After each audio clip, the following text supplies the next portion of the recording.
Like I was telling you a little bit earlier, I was DJing for Arvada West High School. So some friends from high school, they run a wrestling tournament. They've done it now about 4 years, and it's for youth wrestling. So 800 plus kids running around throughout the day and just jamming. I think I did 8 hours. Oh my God, bless Yeah, your heart. Well, that's yeah, really just cool though. You get to be yeah, all around different the kinds of young music. bucks. Yeah, Yeah, yeah. yeah. What did you see them like get hyped to? Because honestly, I turned 40 and I was like, what the fuck? There's these different slangs that I don't know. Like literally Riz, I just learned of last year. Um, so I feel like, what's going on? Maybe I'm behind and I'm curious to know what are the kids liking now? Man, yeah, I just turned 40 a couple weeks ago, so I definitely can Welcome relate to to the club. that. Hey, we No, still it got was, better music. I hey, will all day. I will preach that all day. And I think they actually like our music. yeah, absolutely. I DJ'd a silent disco in Boulder for a sorority party, not, I would say maybe like a month ago or so, and my station was 90s, 2000s, and Yeah. the kids, they love it. They love it. They're singing at the top of their lungs, screeching, Vibey. because if you've ever done a silent disco, I was gonna like, say, let's back up. What's a silent disco? okay, so you have three DJs, or the possibility of three DJs, and then you have a transmitter. Each DJ has their own transmitter, and so it's a red, blue, or a green. And then the participants they wear headphones, and then they can change the channel I saw to that. whatever DJ they want to listen to. And so, like, you have, three different styles of music or genres or what have you. And then outside, because, there's no music going on outside of the headphones, if you're a DJ, you just hear people just shrieking, screaming at the top of their lungs, That singing would be or what me. they think is singing, and yeah, and it's just hilarious. You hear like you're Well, playing I'm sure they're basketball all and their dancing to feet different squirt. tunes. Yeah, Yeah, right? So you got different one group beats. doing something, you got, oh my gosh, that's Yeah, funny. yeah, it's a Yeah, riot. that's really cool. I've never heard that. Is that pretty common? I mean, you probably are more common with what happens in I entertainment would and music. say, I would say, started gaining more popularity within like the last 10 years, Oh wow. and so they have them like at music festivals, and there's I was big, gonna say yeah. like a Burning Man is maybe They're not. Maybe like Coachella.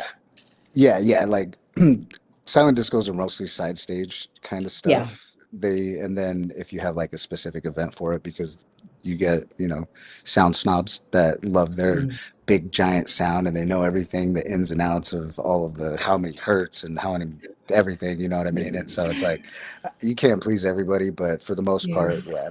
Yeah, their festivals, Decadence is a big one out here in Colorado that they do. That's where I'm at right now. I'm in Denver, but yeah, and they use my headphones for that. They've done that for about the last 4 years. So with my production company, I've got about 250 of them. Yeah. Wow, that's really cool.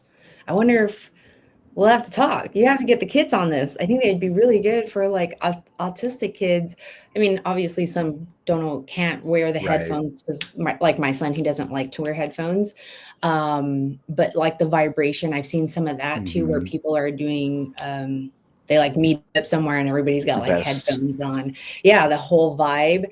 So I feel like there's a lot of healing to music is, for me, music was an outlet. I Yeah. was, basically raising my sibling, and I was forced to grow up quickly, and that I think most of us in this generation kind of was raised that way.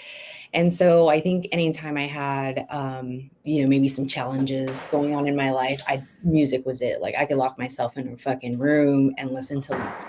For me in high school, it was classic rock, hip hop, and I mean like underground hip hop and classic rock. Those two were like my saviors. Until now, I could hear a song and maybe even think of whatever was happening during that time frame. Is music kind of the same thing for you, or how did music come of your life? It seems like you've been in this for quite some time. Yeah, absolutely. Music is medicine, right? And I love it's that. interesting that you bring up the autism spectrum, right? And so I've done a lot of work with the Colorado Autism Society, and they do a event every year called the Walk with Autism, and they walk around Berkeley Lake Park raising awareness, but they also bring 150 plus vendors together, so speech therapists, behavioral therapists, all different types of resources for people that have either themselves have autism, their children have autism, anybody that has any type of child or adult disability. They Mhm. bring everybody together to, it's almost like it's a resource fair. And so what's really cool is for the last 4 years, I partnered with an organization called Feel the Beat.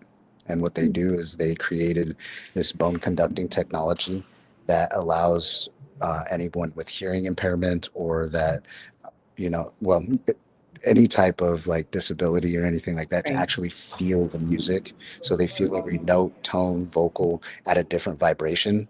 So it's not just like bass.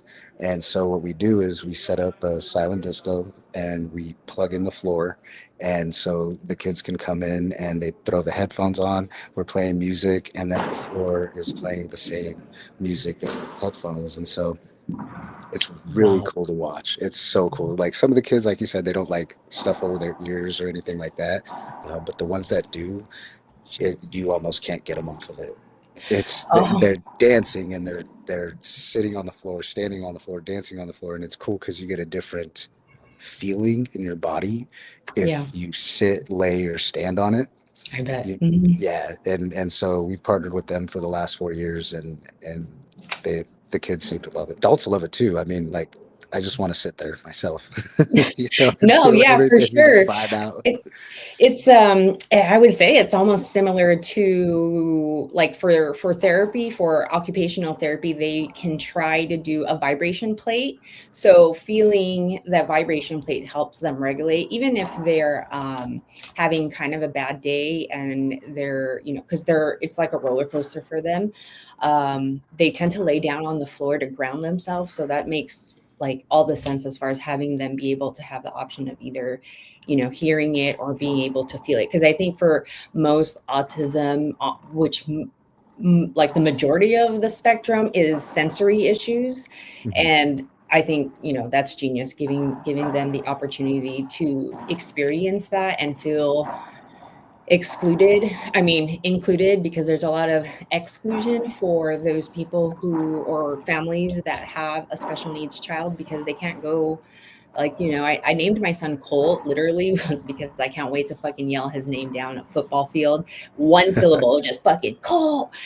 And he will never be able to play football. You know what I mean? Yeah. And those are the things I realize, me and my husband realize, one being in very immersed in like fitness and wellness, is that he doesn't get to participate in probably 85% of anything that's physical because he's nonverbal.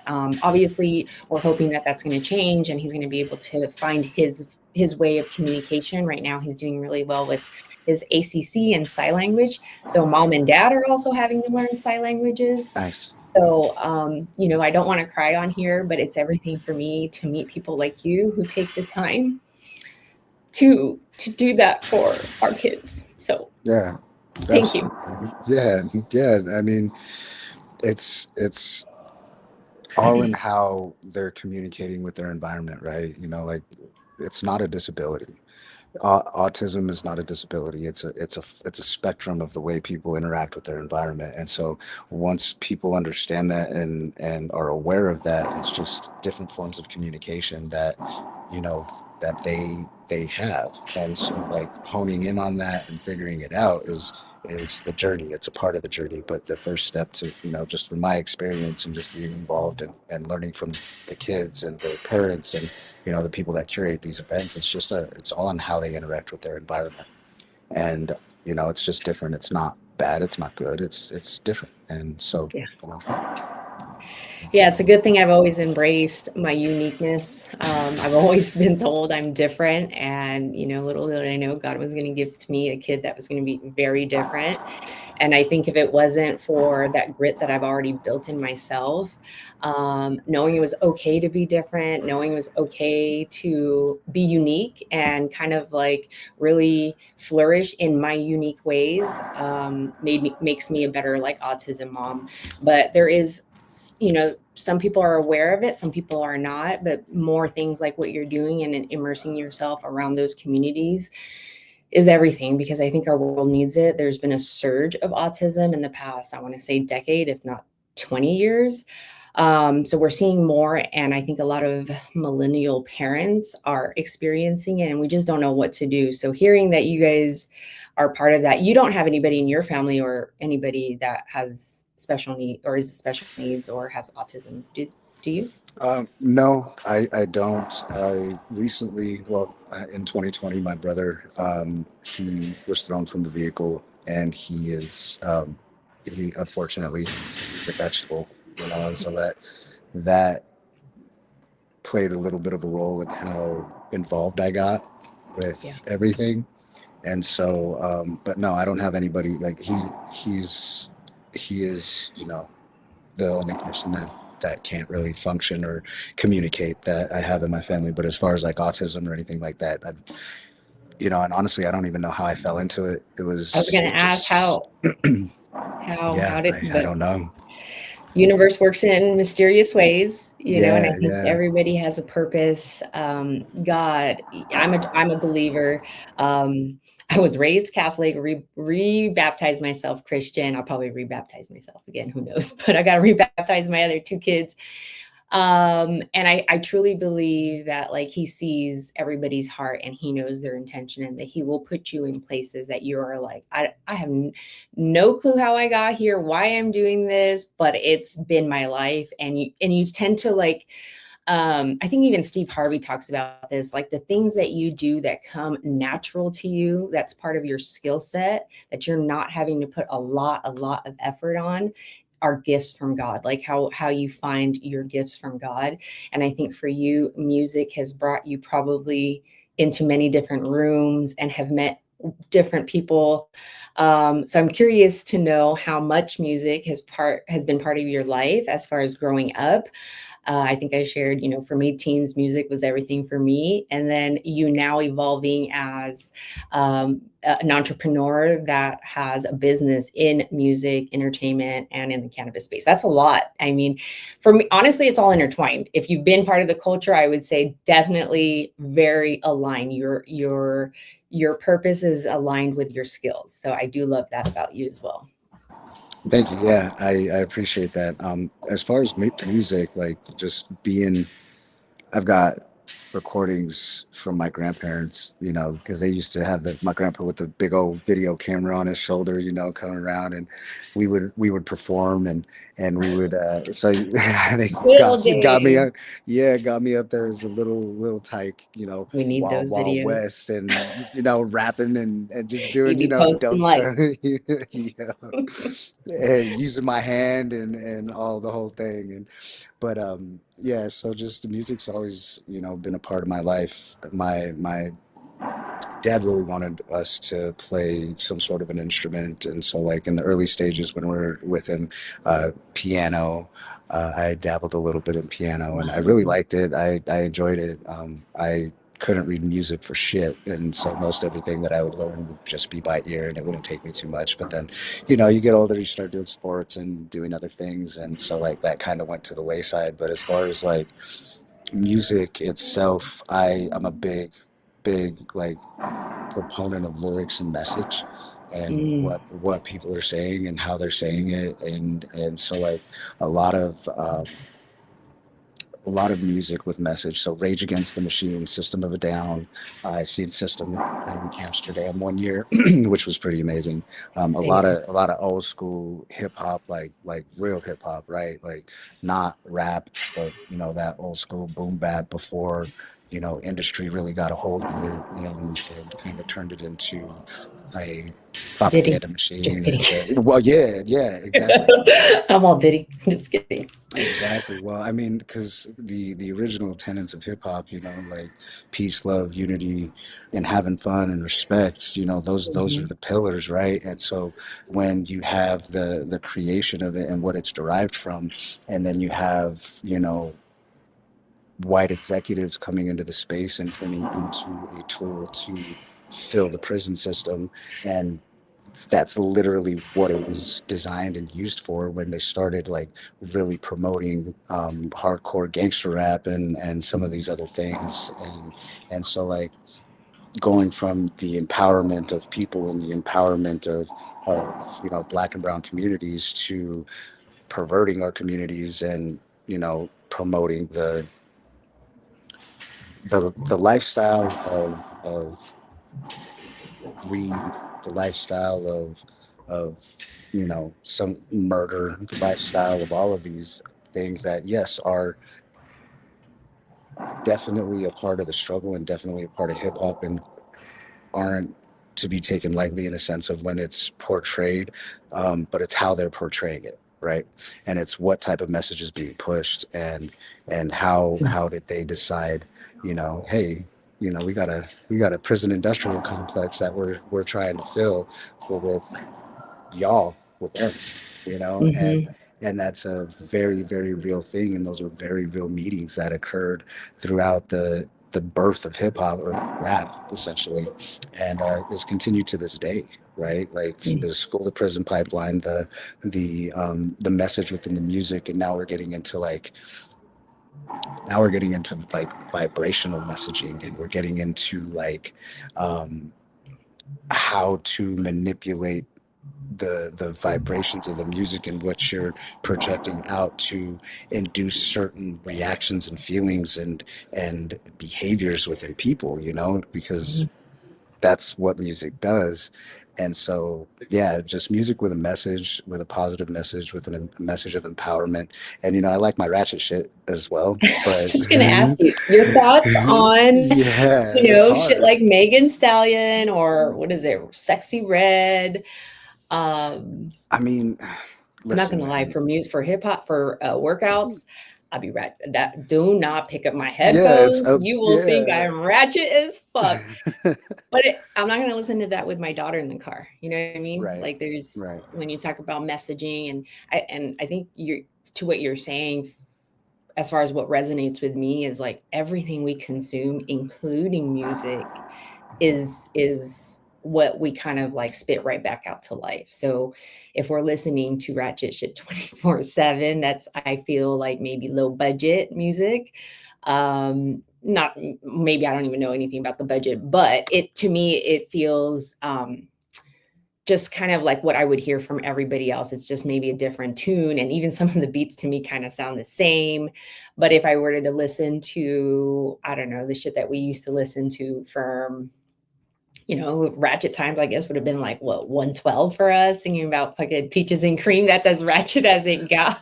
I mean, Too Short was and Ooh, is Too Short. fairly Why, but ratchet. yeah, Like but I do love me some Too so Too Short. Short, and Yeah.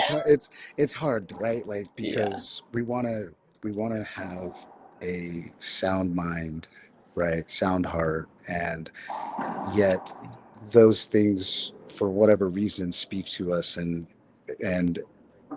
is it wrong to enjoy it? To me, no.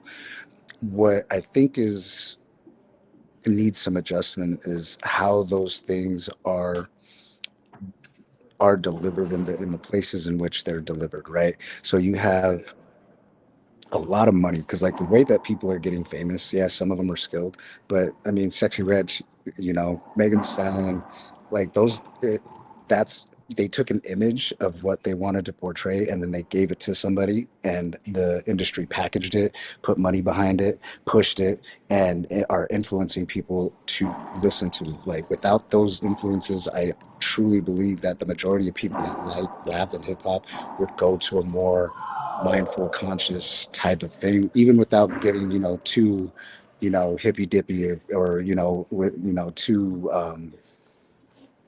too aware because people do.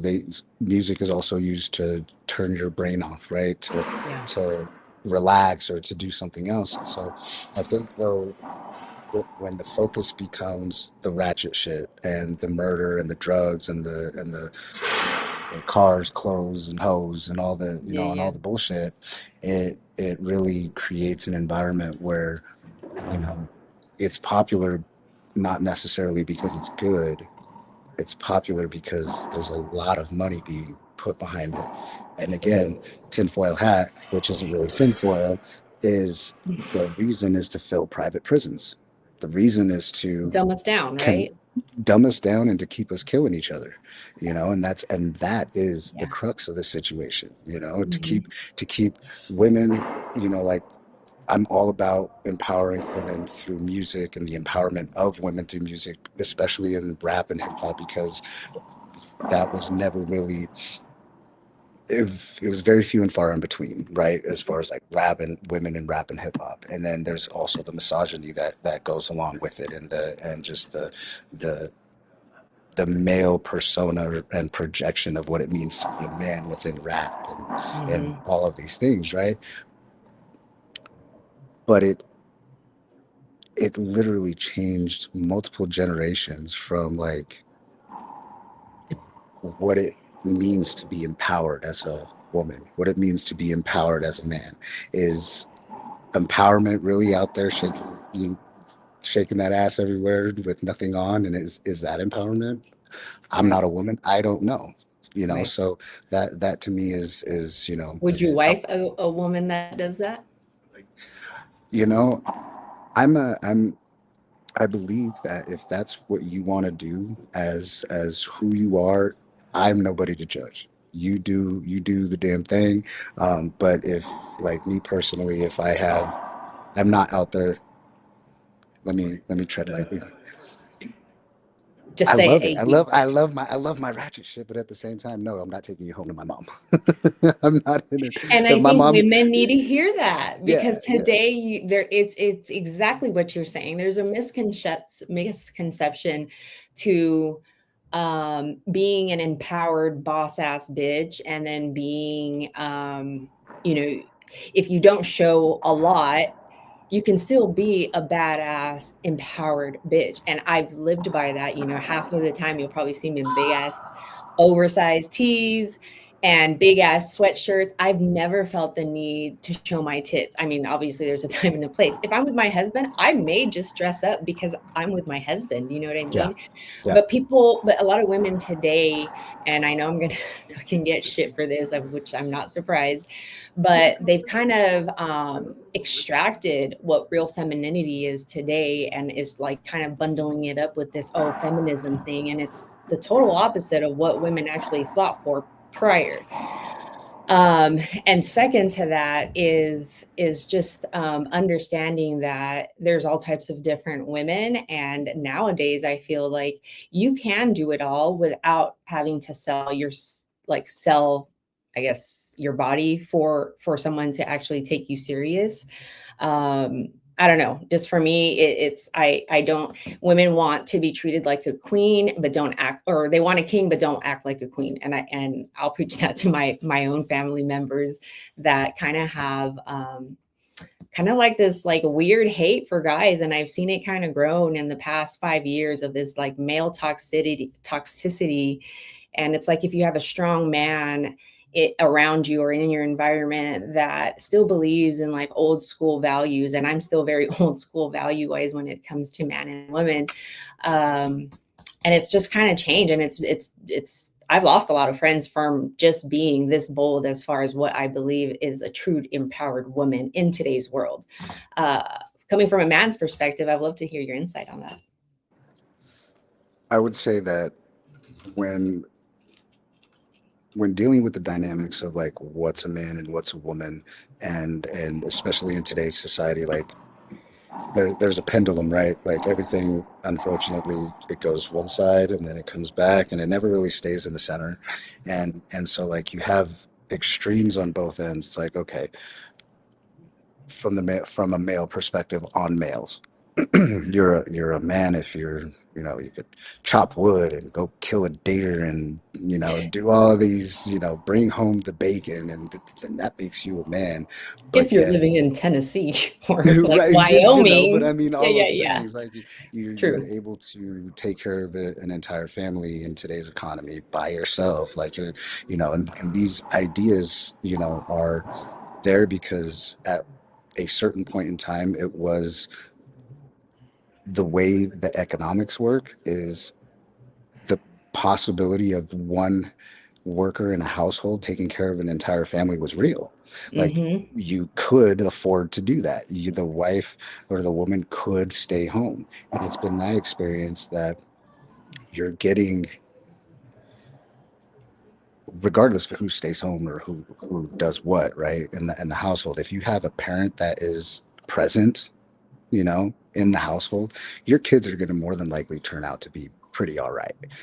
Like you have somebody, you're not relying on other people to take your kids to their sports functions. You're not relying on the kids to take themselves. You're not relying on cabs. You're not relying on, like, and so, but when you break up the nucleus of the family household and then you now Mm-hmm. require two people to work to make a living and to the kids are going to run rampant, right? Like Yep. kids are going to do what they're going to do, and if they have no guidance and they have nothing, no one home to really steer them in the right way to make sure they're getting to their appointments on time, to make sure they're getting to their sports or being picked up from sports or not being left at school, they're not like left at daycare because you have two people working now, then you know then you're more relevant, right?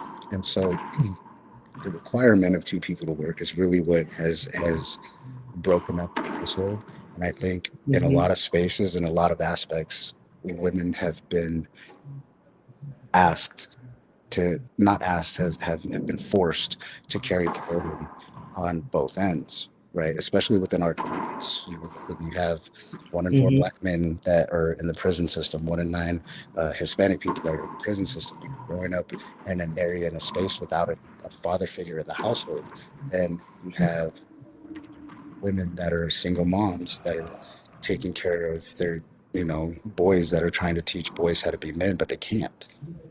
That's not, you just, regardless of how we want to, women do a great job of supplementing, but a boy and a girl, they need Mm-hmm. a father figure in the home, right? And so like these dynamics, yeah, they tend to shift, but when we look at like our childhoods and all the shit that we seen when we were kids and yet have never really had to or had an opportunity to discuss that trauma and to deal with that trauma. And when you don't deal with it, that trauma stays, like it's in your DNA. You're literally passing it through your DNA down to your kids. And if you don't Mm-hmm. have a way to work through that, or you recognize it, or you're too busy trying to survive to have the opportunity to work through it, it continues to be generational and it continues to deteriorate. Now, bringing it back to like its place in society and how they've been forced to play the role of the man without help in a lot of aspects. Um, you get kind of this hyper sexual, hyper independent, hyper um, I don't man type of situation, or I don't want a man unless they can do X, Y, and Z when you Mm-hmm. can't even do A, B, or C, then that has like there's a disconnect, right? But that's by design. Yeah. That's intentional. And when I say that that's intentional, I mean that you don't raise well-rounded human beings in an environment like that on a statistical level, right? Yes, you have your own, one-off people that I was raised by a single mom and now I'm an astronaut. Like that type of thing does exist, but those are Yeah. those are the exceptions. Those aren't the rules. And so, and even if if it's two dads, two moms, it doesn't matter. As long as there's somebody in that house that can manage the day-to-day and the operations of the home with it, like Mm-hmm. for the kids and all of that, then you're gonna end up having some pretty decent, well-rounded kids, Yeah. um, and so to answer your question, I would not take if my mom could see your booty all up in the videos, if y'all can, Open your Instagram and see yeah, your nah, yeah. if my mom Mm-mm. could see that, nah, it's just we can go have fun, but you're not coming home. So Yeah. Yeah. Yeah. I'm not to say that I'm like this guru in dating, but I am happily married and we have a beautiful home and 3 beautiful children. And it takes a lot, first of all, it takes a lot of work to be in a relationship, it's no difference than, business partner, everything you have to work at. But I will preach to the younger ladies to consider, everything that you had shared, as far as like, what do you want, your life to be like in 10 years? Because even when I was younger, and again, I think it will circle back to you saying having a strong father figure for men, for boy or girl in the household, plays a big role as to kind of what they become when they become an adult. And the one thing my dad has always preached to me is always been, guys always want one thing. So try to make sure that you're interesting and that you, have more to offer than your body. And that's has always stuck with me. And I think a lot of kids now, or even, missing the father figure in their house, may not be hearing things like that. And back then I would just kind of laugh it off. As I got older, I totally understood, kind of what he was saying. And my dad's like a my dad's a player. I used to think he was the coolest dude on earth. I would see one girlfriend come in and then the next one, and I just played my role. So I think, God gave him a daughter and was like, okay, now this is what you have. But he made sure that I kind of knew that side. And I think it also made me look at things from a guy's perspective, being raised by a guy. So my home dynamic is actually, by the time I was 10, my parents were divorced and my mom left. And so I stayed with my dad. And I think that too has played a role into how I see things when it comes to kind of a household dynamic, as far as what I wanted. And then it also plays a big factor in me being a parent, because there's a lot of things that I saw, and, I take my good and bad from my parents. And now that I'm a parent myself, I know there's no manual to having fucking kids, and you just kind of do your best. And if you're not aware of how to break that cycle, then it was like, trickle down effect from my grandparents on and on. So for me now as a parent, I want to be a present mom. As I told you earlier, we homeschool and it's hard as shit. People will tell us like, why do you do that? You have 3 kids. You should just send them to school. It'll be so much easier. But we truly do believe in being there for them and being the one that they learn from, and us having a hold as to what they're absorbing as children. Because right now we're in a world where, you send them off for 6 hours in a day, and they're being taught, you must sit in a chair. There's a lot of different things that I think we're very programmed to. And there's some of us in this generation that have really awakened to realizing how programmed and conditioned our parents were, that we're now like slowly trying to break that cycle. And I think with like social media especially, we're forgetting how much we actually need each other, Mhm. how much our energies complement each other, and relationships and friendships and all aspects of like there's a reason we're all here. We're not all doing the same things. We're not all, all know everything. And so like I think with like this again, now there's this hyphen alpha kind of persona of what a man is, because people are saying that men are too sensitive these days, and I would argue that the reason why there's a lot of trauma within households within our generation um, is because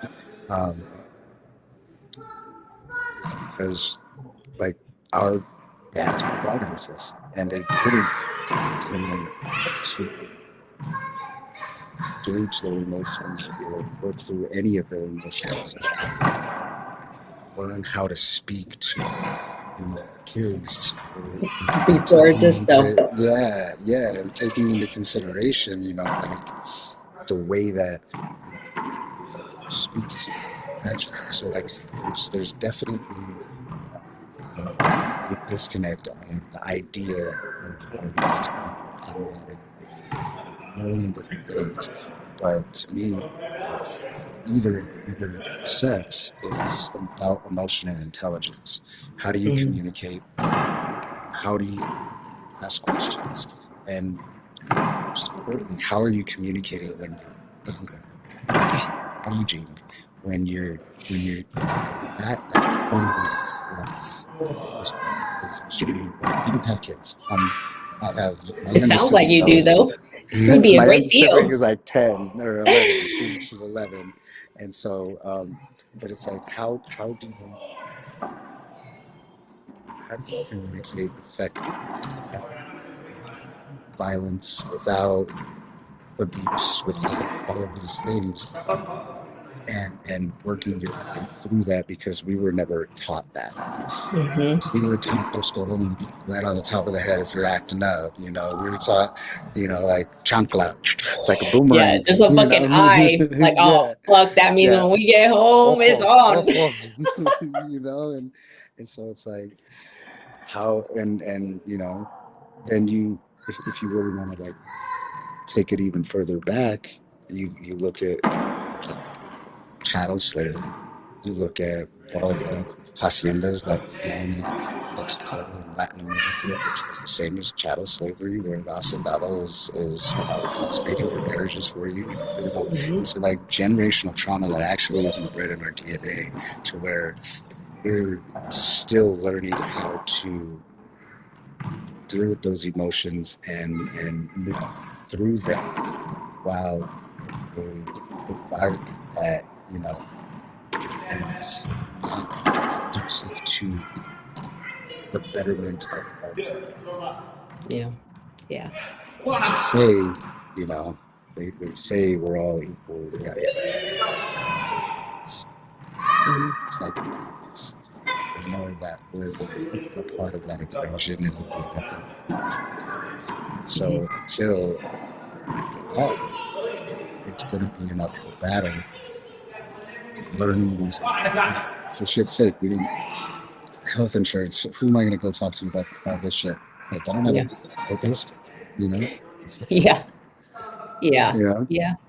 That's true. Yeah, I like that your insight and perspective on it. And I have had time to. I'm still very close to my dad, and I have had to have this similar conversation, obviously from a different angle, and they don't even know how. Like, they're like, what? Like, what are you talking about? Like, what do you mean? Like, it's like it's not something that they would have done with their parent, like having that type of conversation with them. And even saying it's okay. I understand that this is like how, and he just looks at me like so dumbfounded. It's interesting, for me to hear so many of us in our age group really kind of show up and kind of not we're just kind of not okay, or we're okay with being very blunt with our boundaries, and they're all healthy boundaries. Like, I love my dad, but he knows that there have been some things in our time frame together that I would never hope my kids ever have to experience. And he knows that now. And I think, randomly he'll send me like little, I don't know, like not memes, but like a little picture with a little quote on it. And it'll just be like something like, I was a young boy myself trying to raise a young girl. I hope you understand. I love you. I hope you have a good day. So I know in the back of his head that conversation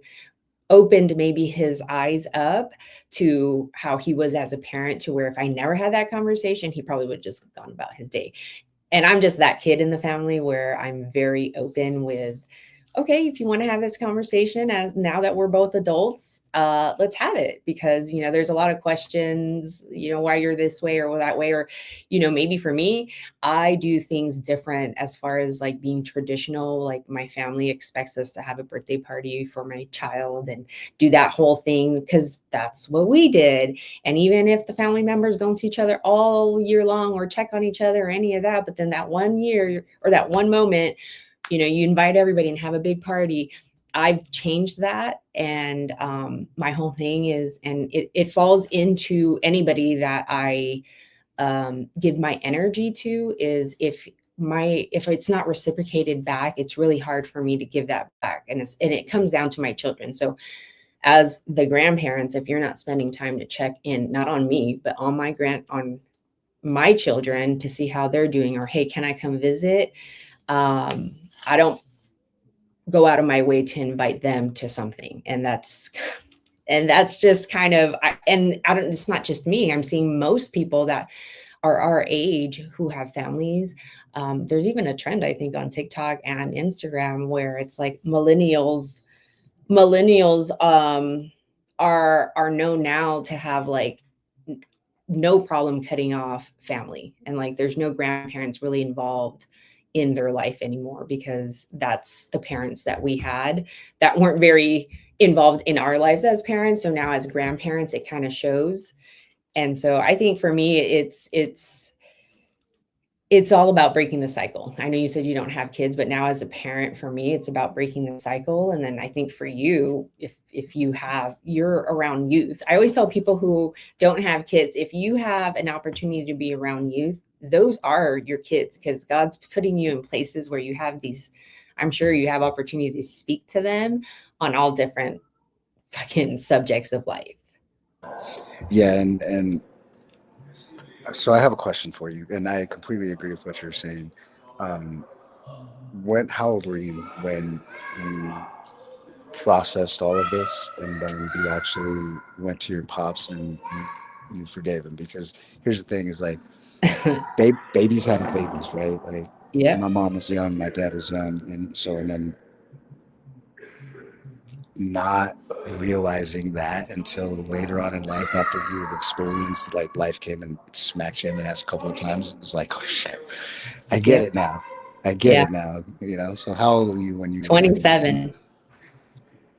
It's okay, very, and I could tell you that like top of the moment you asked me, I knew. decisive? Yeah, Yeah, no, because I hit rock bottom. Like there was a point in my life where I really had to reevaluate myself as to why I was a certain way. Why did I act? Um, I was very, I would say, if you were around me, you may think I'm a ticking time bomb. Speaking of the devil, it's my dad. I hope he's okay. That's like two times in a row. But I just got to a point in my life where I didn't like the way I was perceived. And I didn't, I would say like maybe I have a chip on my shoulder. People would say that, like as far as my personality comes off that way. And I'm really hard as far as like trusting people, and this may have hindered me along the line of doing business with people, is I have a hard time trusting anybody, and that could be my blood. And it comes from all of that. So anyways, 27, I've decided to reevaluate my life. My husband was part of that journey. But I would fucking throw tantrums like a 2-year-old at that age, like fucking kick the trash can, throw the fucking water bottle, like weird. Like now that I say that out loud, it's fucking embarrassing. But I went down a rabbit hole of meditation. I at one point thought I was going to become a Buddhist. It took me down a journey of really learning to find out the internal side of things. I don't know if you've ever read the book. I can't remember who it was by, but it's one of the Buddhist monks. And it talks about like looking within, and like how the lotus flower blooms after it's been in a pond of mud. And that whole story, like that took me down a journey of really like looking in to find out why I was a certain way, why I acted, why I'm very temperamental at times, why I carried more masculinity energy than feminine energy. But a lot of it came from, by the time I was 17, I emancipated myself from the house. 6 months after that, my dad actually went and gave full custody to, I guess, I don't know, it's like agreeing with emancipation. So I've been on my own since 17. By the time I was 25, I bought my own house, lost that, or not lost it, went through a relationship where I decided to leave that. So I've gone through a hell of a time. And I've just realized that it takes a lot of internal work to change and grow. And so here I am. Long story yeah. short. No, and thank you for sharing. Was it Siddhartha Gautama, the book? I don't know. I think I still have it. I can't But remember because I'd read like three yeah, different books that were all by monks. I know I read like the something about happiness by, I think it was like from Dalai Lama, but written by somebody else. But yeah, I went down a rabbit hole of like looking in, like, Yeah. why am I the way I am? Right. Right. And I was shaking my head no because you had mentioned missing out on opportunities or whatever. Oh, yeah. Like, and I truly believe that you didn't. And I truly believe that we didn't, in a sense of like, we are exactly where we're supposed to be. We're a direct result of our decisions, our choices, and shoulda, woulda, couldas don't really exist. It already happened. It is happening. That opportunity you took in a different parallel universe. And so, like, but you're in the one that you're living in now, and you're exactly where you're supposed to be. And we are exactly Mhm. where we're supposed to be. If we want to be somewhere different, we just got to vibrate at a higher level and continue down that path.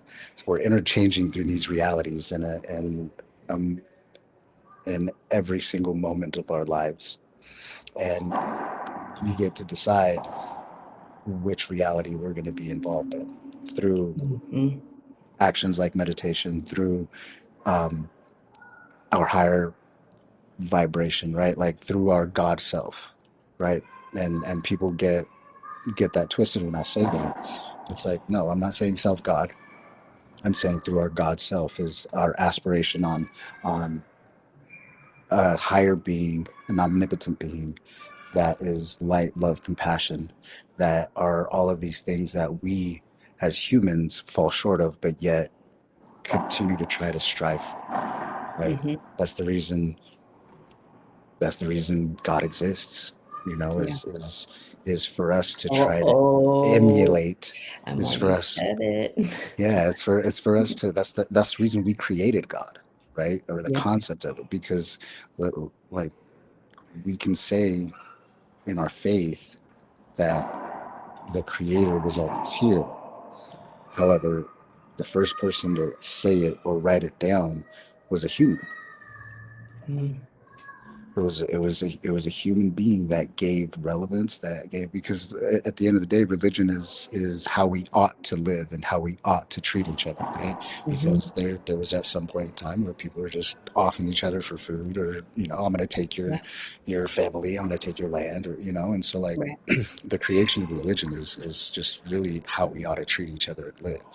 Yeah. And so when we're talking about aspiring to our God self, even within Christianity, right? Like trying to be like Jesus, trying Yeah. to live that path, right? That is going to allow us to be in our highest vibrational state.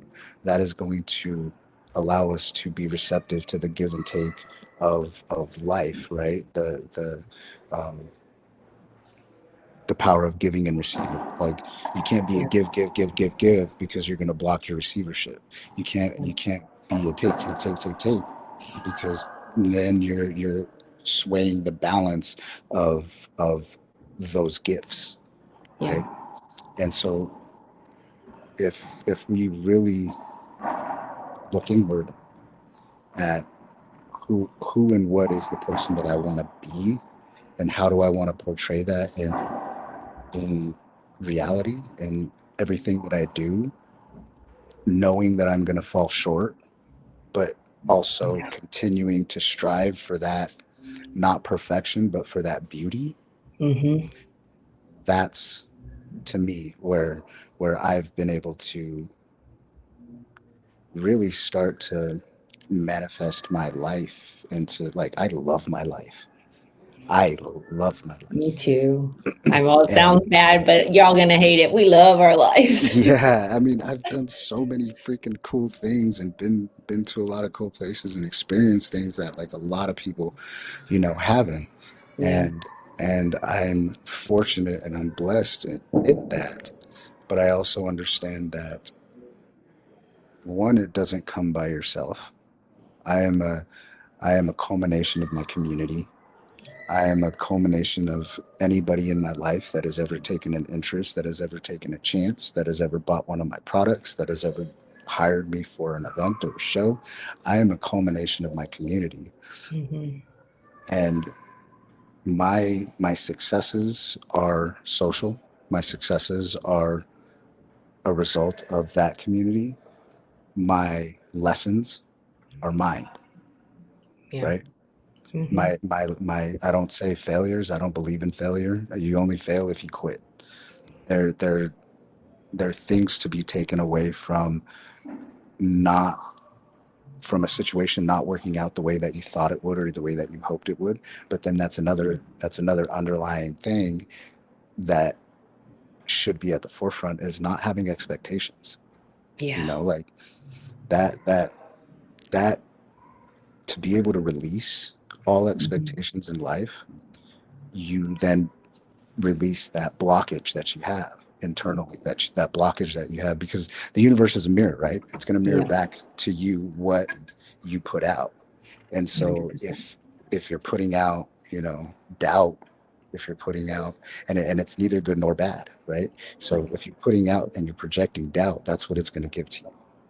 Yeah. If Yeah. you're putting out and you're projecting light, love, compassion, community, you're putting out positivity, it's just going to reflect what you put out, and that goes from the internal and the external, right? Hmm. Yeah. Is how are you thinking about yourself? How do you talk to yourself? Yes. Going a little bit to the affirmations that I've recently been doing, I would say within the last 6 months, and I get emotional because like it literally day of manifested itself into something that I needed. That's so cool. Yeah. Day of, and like Those are them call it, cookie crumbs that keep you coming. They're like, yeah, see? yeah, and then it gets to the point where it's like I have control over these things. Don't get complacent. Don't take it for granted. Yeah. Understand that we have these types of powers. We have these abilities within us to literally manipulate our own realities. Yeah. So it's the same thing, Like but it's it's work. when It's they like have rocket it's like democracy, right? Like left unchecked, it'll get swooped up and taken away. We have to be the stewards of our democracy. We have to be the stewards of ourselves. We have to be the stewards of our minds and our hearts and know that those are two different entities that are polarized sometimes. Hmm. Then it's having the discernment on how we bring those things back together. And when I get, because we all have the ups and the downs, the ebbs and the flows, and it's Right. Yeah. just, I'm learning to look at situations from a bird's eye view, and growing up, from, instead of like a negative aspect, like this is the worst day of my life, very much like into this racquetball. a positive aspect that this is going to give me some Yeah, sort of it's kind of we kind of this is going to give me some sort of lesson. This is Yeah. going to teach me something. I don't know when, I don't know how, I don't know where, Right. but this situation right here is meant for me. It's not meant for everybody else. This is meant for me to either Hmm. learn something or figure something out about myself or the world around me. And if I look at it that way, then the spiral becomes a lot less. The Yeah. situation becomes a lot easier to deal with and a lot easier to tackle. Yeah. And so that's, I try to impress, no, not try. I impress that upon people. I impress that upon my friends, because like it's hard in the yard, yo. Like shit is fucking hard out here. Hmm. And people are struggling. And I'm in a position to where I'm not necessarily struggling, but I'm also not where I want to be, but I have the ability to help, Yeah. in some way, shape, or form. I have that. I have that in me, and that it wants to get out. It's and so I let it.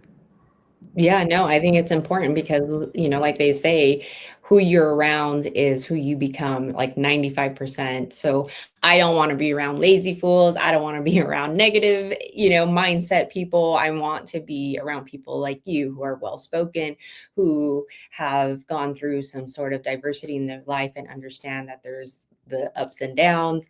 There's just, I think I was just on a clip of the T is alignment, just really within yourself to who you are surrounded by, to what you consume. It really is just being awake to what serves you, energizes you. That's for me right now. I'm in a season where I do not have time to entertain anybody's bullshit. If you hate on me, cool. I'm busy raising 3 fucking kids while I'm trying to do my fucking hustle and try to be fucking healthy and be a fucking MILF at the same time. So I got a lot of shit going on. Okay. And that's just the fucking truth. So I love that you are very, very adamant about being that person in your circle, in the community, even out of the community.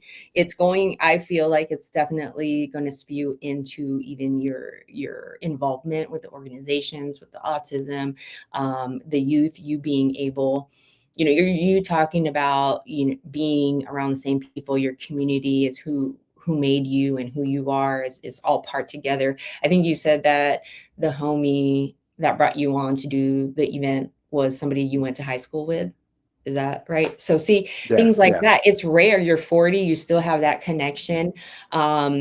I don't have no homies from fucking high school, but the ones that I do keep up with, and we are aligned with the way we live life, the way we see things. I just think it like carries on, and it really shows like who you are as AG if you have that long of a relationship with somebody. And to bring you back, because now I understand, you're in Miami. Is that right? From Colorado? Yeah. So I'm based out of Miami now. I'm out there with Krista motherfucker Jones, Yeah. and that's a big piece too, man. Like Yeah, you let's are jump who you into hang this. out with. Yeah. You are who Uh, you hang out with. And so she's got my back.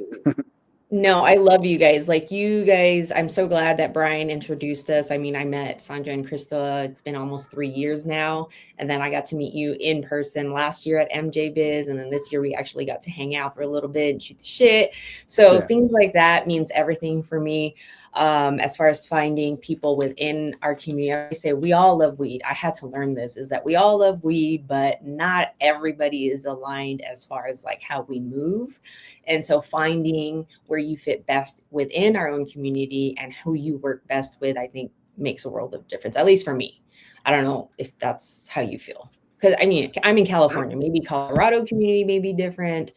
Now you're in Miami, but I think the community, I'm just going to say, the community can get cliquey still. And I'm not about that shit. So I like to work with people that see a bigger picture and have a bigger vision and are equally as hungry as I am. And you Yeah. guys kind of have that same personality. Yeah, absolutely. And, clicky, yes. And there's something kind of to be said about that too. So, like, let's say, for example, I'm comfortable with you. I know you. We've worked together X amount of years. Um, I've got these people here. We've worked together X amount of years. I know how they work. I know how they deliver. I know they don't fuck up. I know all of these things. And so going outside of that space, becoming uncomfortable with bringing somebody else in that I don't know those types of things. Um, Two things. Could be lazy.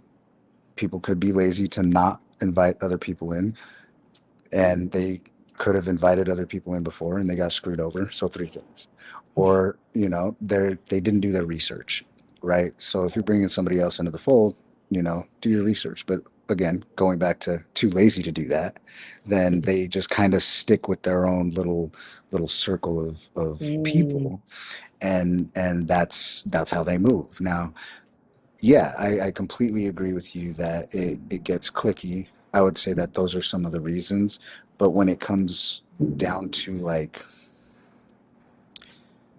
legalization, policy, when it comes down to like how to move the needle forward, that's where, going to the Capitol in Florida, in Tallahassee, it really opened my eyes to how polarized it really is. Mm. And how polarized, one space over the other, whether it's the hemp, whether it's regulated market, whether it's medical. And these are all just bullshit words that bureaucracies created in order to tax the shit out of people and control the plant. Because cannabis is hemp is marijuana is, all of these, medical is recreational. It's all the same shit. Mm-hmm. All of it. Mm-hmm. There's nothing. It's a fucking plant.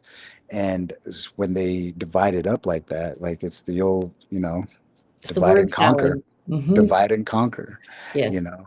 And then when we start trying to create laws around these things, and not even in plain language, when we create these laws in legalese, when nobody understands what the fuck is happening and one word says one thing but means a completely other, you start to get very, very convoluted, and then you throw like money into the situation, and then you get the large MSOs competing against mom and pops. You get, you know, large MSOs competing against other MSOs because they have a different designation, one being medical, one being hemp.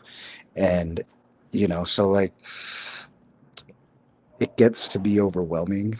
And so, kind of like what you were saying a little bit earlier about, conspiracy theories and then going down the rabbit hole and then it like starting to consume you. I feel that same way. I feel that way Yes. about a lot of things. I feel that way about politics. I feel that way about, now about cannabis. And I'm gonna be straight up, like, bring $4,000 packs back, make it all illegal. Like, fuck them all.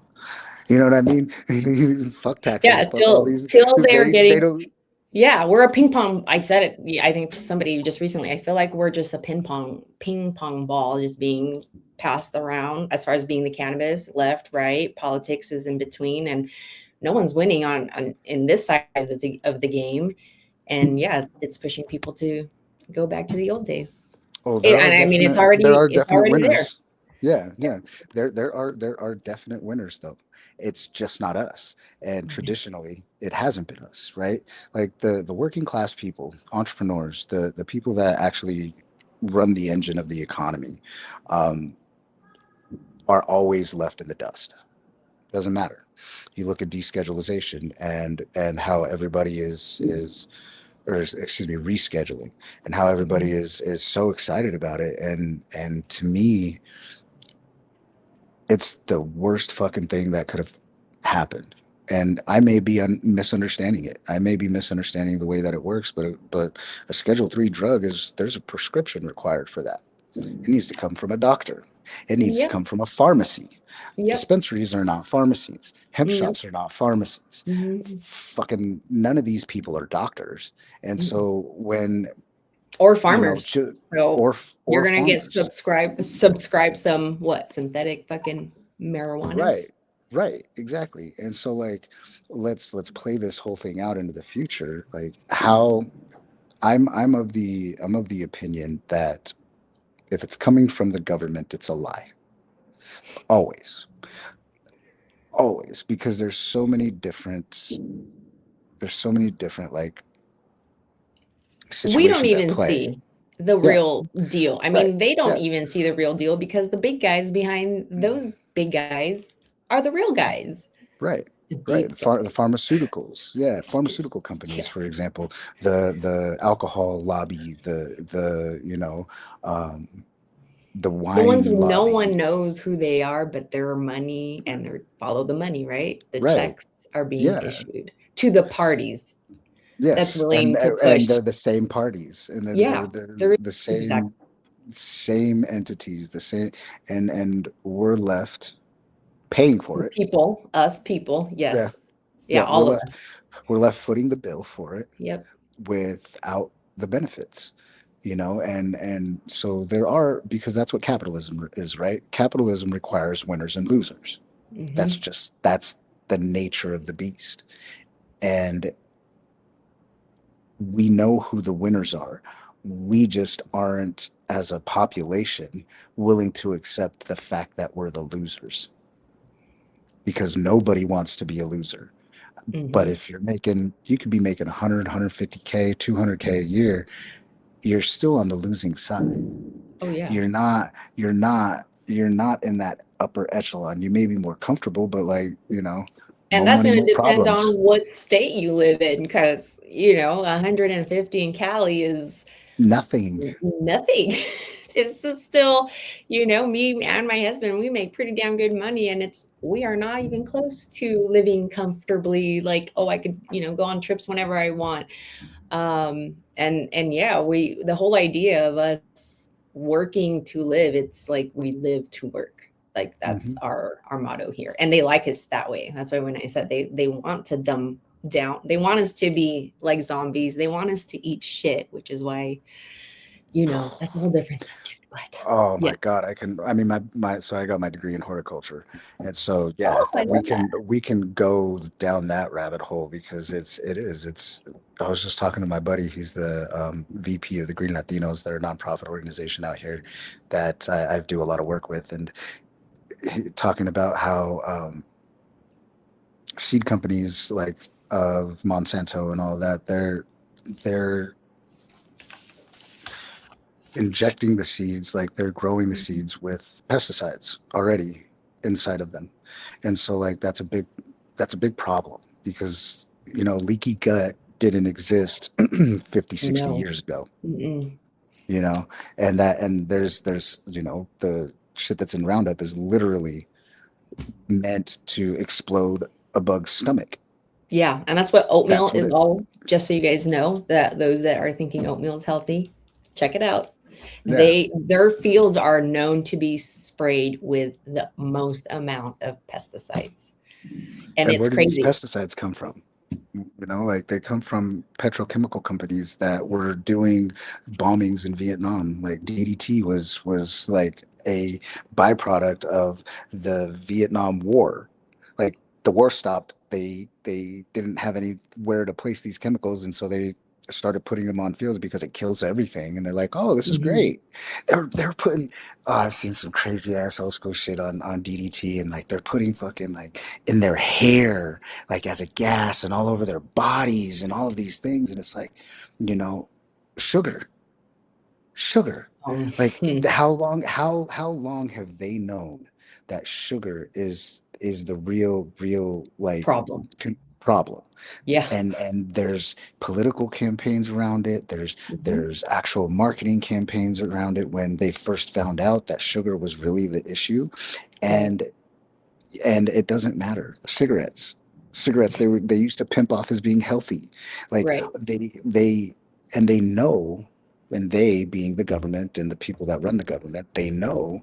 And then it takes us 20 years to figure it out when everybody's getting cancer, or when everybody's getting diabetes, or when everybody's getting gout, Yeah. like, and 85% of Americans have diabetes. I just literally just got a recent study, and then 75% of people are obese. Hmm. mhm. Hmm. And that's just America. So Yeah, well, the rest of the world ain't like that. yeah, I The know. rest of the world is very, very attuned to the types of chemicals that they put on and in their food, Yeah. and it's just in a It's nutshell, sad and it's mind-blowing. capitalism. It's capitalism is what it It's sad. is. It's sad for our children. As a parent, it hurts my heart because it's like this is now what our fight is going to be in hopes that we live or we leave a better world for our children. So we got a lot of work to do, AG. I'll tell you that Yeah, much. I agree. I'm here for it though. Yes, we I am are. here We ain't for it. going nowhere. Yeah, I No, totally no. agree. I don't want to lose your specific story too much. I know we went down a rabbit hole or a rabbit hole. Sorry, guys. This is just, this is a homie. So this is how shit goes here. But Love I it. do love that you shared. I always ask my guests about their non-negotiable that's related to wellness and fitness, because I think we all know most entrepreneurs that are successful, majority of them say that they are very adamant about having some sort of wellness routine. You shared with me that in the morning you make sure that you set an affirmation for the day. Can I ask what today's affirmation was? Or do you not believe in, some people are like, we can't tell other people because then it doesn't come true. I'm like, No, no, no. I can tell you. I can tell you everything. Like it's all in the execution, right? Like ideas are free. yeah, you got to put it out in the world for it to hear you. Yeah, 100%. Yeah. So I try to say the same thing every day, or it's along the same lines. And I open up with just I'm grateful. I'm grateful to be alive. I'm grateful that I have my health, that I have my family, that I'm in the position that I'm in. I Mhm. that I'm going to lead the day and overcome any obstacle, and I invite any obstacle to me, and I'm going to lead the day with compassion, love, and just try to pursue that throughout my entire day. I'm going to overcome every obstacle in my way, and I do that through light, love, and compassion, through my community, through the people that I'm praying or affirming or anything for. And I sit there and I repeat it before, like, I grab my phone, before I look at anything, Mhm. before I get up and go to the bathroom or brush my teeth. Like, I woke up. Now I'm going to lay there for 10 minutes and wake up. But Yeah, yeah, first, I'm going to be grateful yeah. because, I could have been born somewhere else. Yeah, yeah. No, it took me some time to start getting into the whole gratitude routine. I used to have a crazy routine, but the more babies you get, your mornings get a little crazy. So Yeah. I've learned to just make sure I do sit like 2 minutes. I do a 2-minute meditation.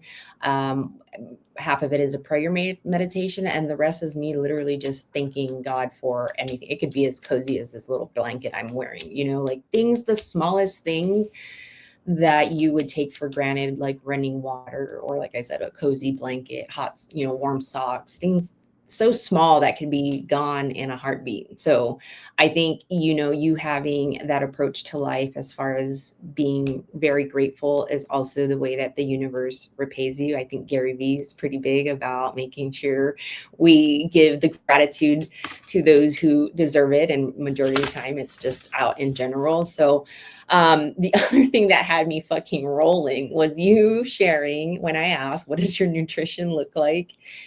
Less cookies and less fucking pastry. I am, yeah, Classic. yeah. Do you still get munchies? I am a cookie monster. Like, My it's husband is too. Like, right after cookies, like any cakes, food, yeah. pies. I need Yeah. something sweet. And now my daughter is programmed. What's for dessert, mom? I'm like, bro, I can't be eating cookies and cakes. You guys can. You guys have a faster metabolism. Have you always been into sweets? Oh yeah. That's how I was raised. It's like you eat all your food and you get dessert. Are you Hispanic? Yeah. Okay, okay, Well, yeah. So I'm Chicano. So yeah, yeah. My most of my family's from Mexico, and like my what part pops of is from. Mexico? So my pops is from East LA. My mom is from Greeley, so she's from Okay. here. Yeah, and then my grandmother on my mom's side is from Matamoros, and her dad was from Brownsville, Texas. So like they like are right on the border. And Yeah. then my grandmother on my dad's side is from why am I blanking? Manzanillo. So Oh, like Pacific side down about half, three-quarters of the way down. okay. It's like a port town, beautiful.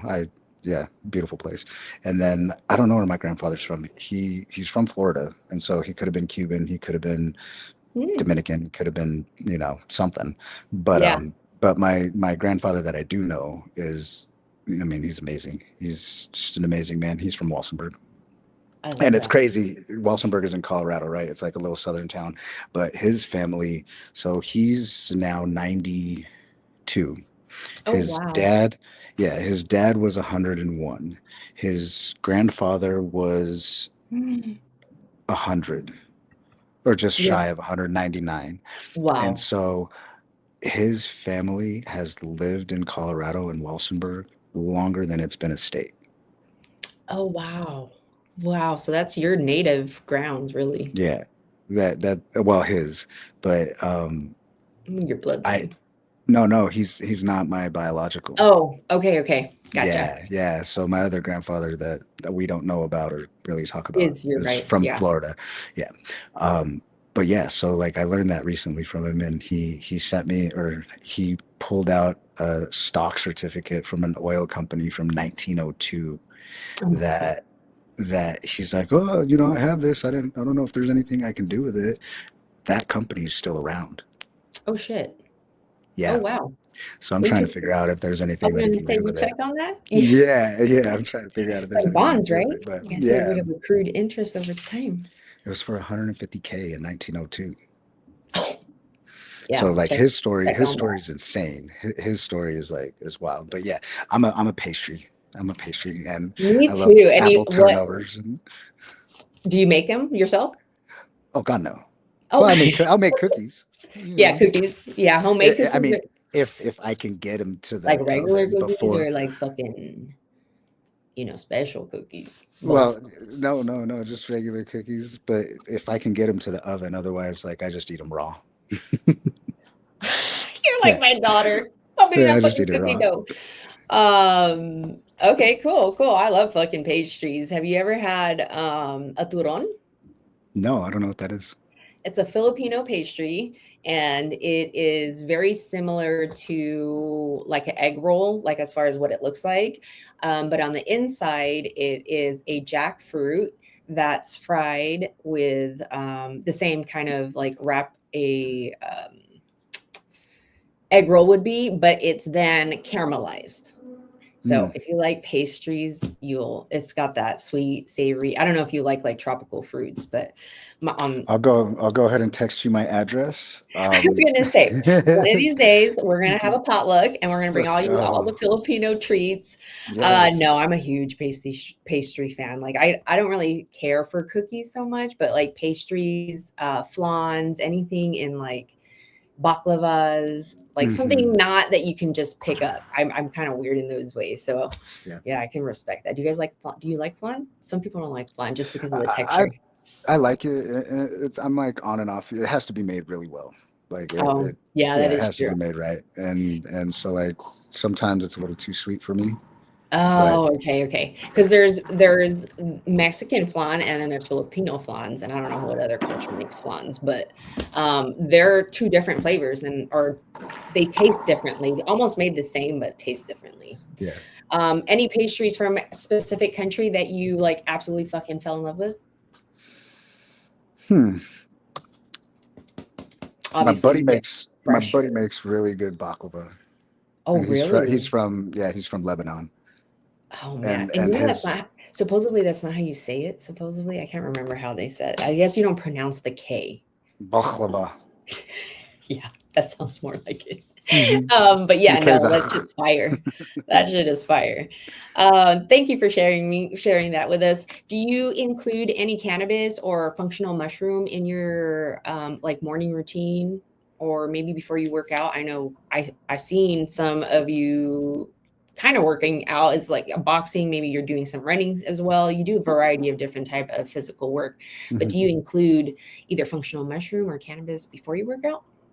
Not before, not anymore at least. So my cannabis use has changed dramatically, and I would say the last year or so. Oh, tell me why. I've been smoking weed since I was fucking 12, right? And so my receptors are primed, and so like when I smoke, I treat it as, medicine a little bit more these days because I smoke, mostly before I go to bed.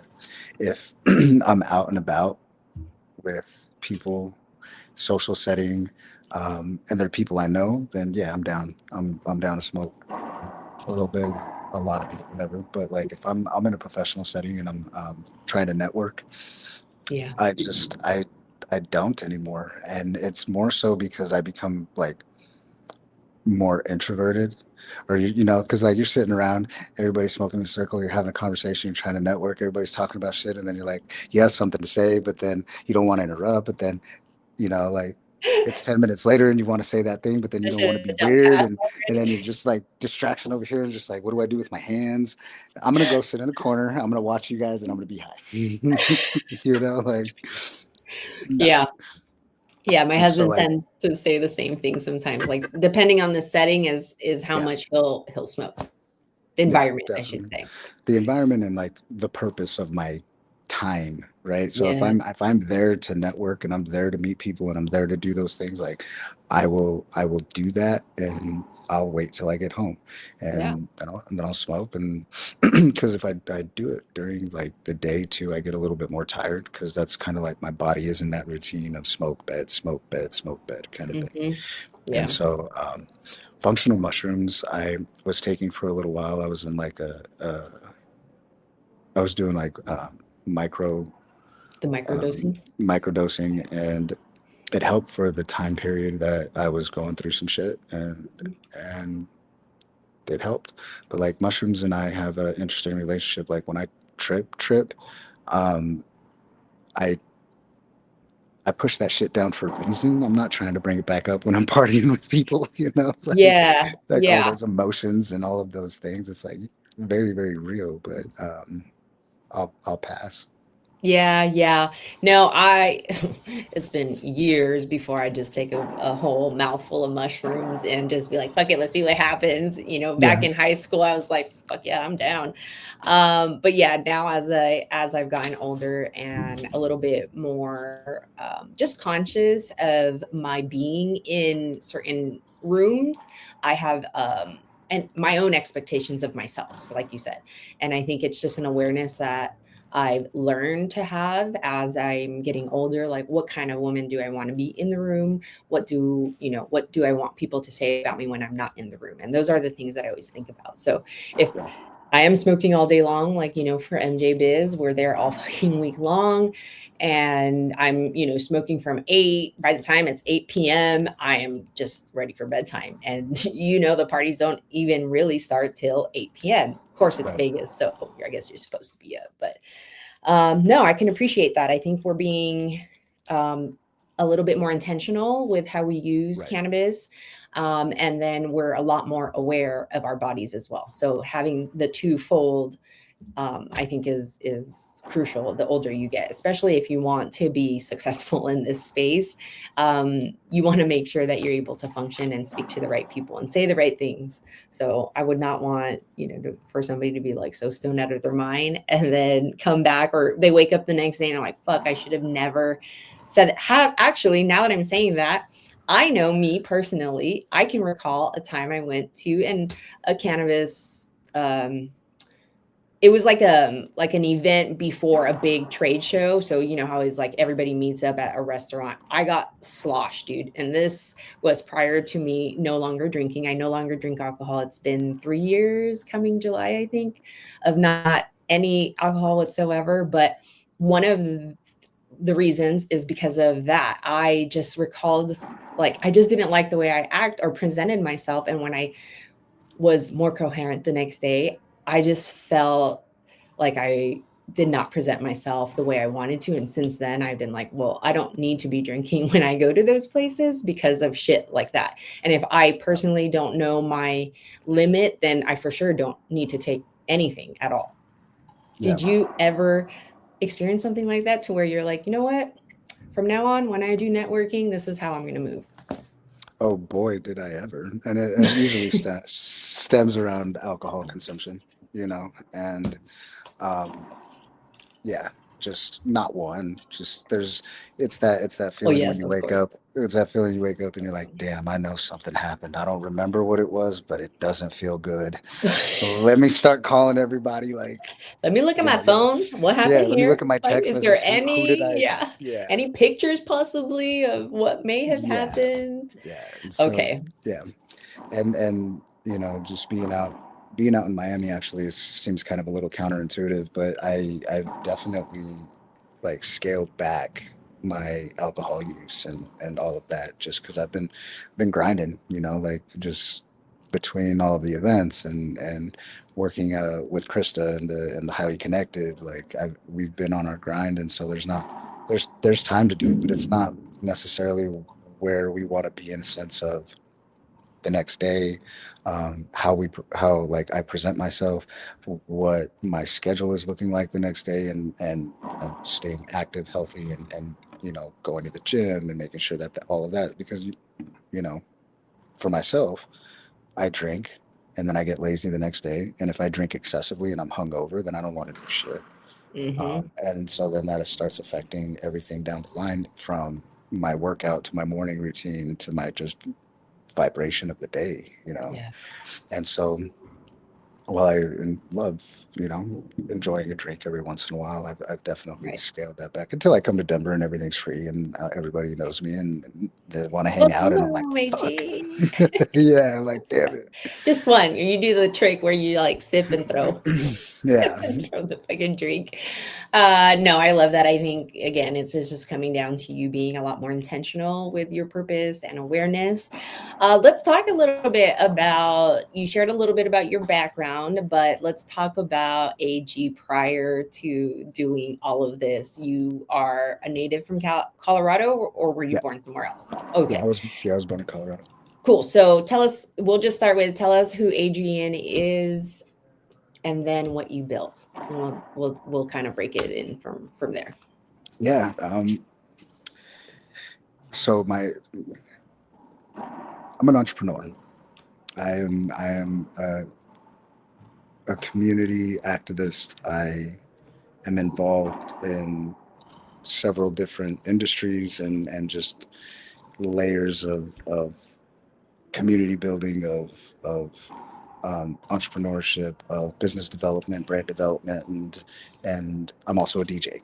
Um, yeah, so it's kind of wild. I started off in finance. I was a subprime mortgage broker in my Ooh, early days. Yeah, pre 2008 into 2008, and so helped with the whole mortgage backed securities crash and the oh 2008 yeah, market crash and all that. But I was young and I didn't know what the hell I was doing. I was the only person there without a college degree. I was the youngest person there, and I was word, same. slanging mortgages like hotcakes. Like, you get a mortgage, you get a mortgage. Oh, you have a 500 credit score, you got equity, you get a mortgage, It's like called the gift of gap in banking. You got to gift a gap. Yep, we don't need yeah, that degree. no. And then so 2008 happened and that job ceased to exist and I moved into the banking sector. I was a personal banker, then I moved on to business banking for Chase Bank, and I was doing that in Boulder. And when I quit that, so I was 28, I decided to go back to school, and I went back for horticultural business management. Excuse me. And one of my clients at the time, God bless him, amazing man. His name's Michael Helper. He I was on the phone helping him with an issue real quick, and I just told him like I was gonna quit and go back to school. He's like, "Oh, that's awesome." He's like, "I'll pay for it." And I just kind of looked at him like all weird and shit. And I was like, "What do you mean?" He's like, "Yeah, I'll pay for it." And so I finished up on the phone, and he goes, he started a nonprofit to send minority students to community college. Mm, Him and his wife had adopted, they couldn't have kids. They had 5 mixed race kids that they adopted, put them all through different facets of whether it was the military, college, what have you, got them all through life. And she passed from cancer. And so he started this foundation to get minority students into college. And, and so I told him that, and, I went about my business. I quit. I went back to community college out here. Sorry, and paid for it myself the first semester, and then I was like, this shit's for the birds. I wonder, this is so expensive, even at a community college, like between oh books and yeah. classes and going part time and trying to figure out the rest of life, like it was crazy. Um, I hit him up, and he did it. He came through. He paid for me to get. I got my associate's degree in horticultural business management with a certificate in business and I was going to CSU to finish out, and during that time frame, I had some money saved up, and so I bought into a dispensary, and so like I've been involved in cannabis since 2010. I've been a grower. I've done everything except for concentrates, everything under the sun. Dealt with metric and all that fun stuff, right? And so during that time frame, I did that, and I also started my production company called FamBam Productions. Stands for Family Building a Movement. And if you look at the logo, it's the Colorado C that is like kind of prevalent, and then a speaker inside of it. And so we're building community through music, art, and entrepreneurship by utilizing each other's networks to build each other up. And I started that in like 2018, because a lot of my friends were in music and couldn't really get a lot of stages. Just because they did rap, hip hop, and like there's a big, you know, a lot of these venues were not allowing that type of music because there's a negative connotation towards the music, negative connotation towards the crowd, and in some aspects, rightfully so. So like there's back and forth on it, but I would buy rent out venues and I throw my own events. But Mm.